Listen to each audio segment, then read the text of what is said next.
Guys, good morning. Dito kami nagtatanom ni Sam. Kaya Mama Mita, bigyan mo si Lorena ng star kasi para kami maka-snap ng pananim namin na mga tanim na flower. Yun ang ginagawa namin dito.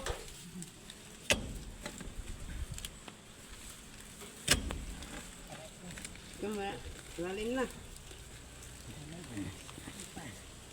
Ililipat niyan doon. Kuha na yung kutsilibid ko. Silyo. Oo, dito mga bakay. Kaya nakakakita. Sakit kasi yung kamay. Flower, bulaklak yan. Rose, ang ganda diba ang rose nila? Para pa-prehas kulay din eh.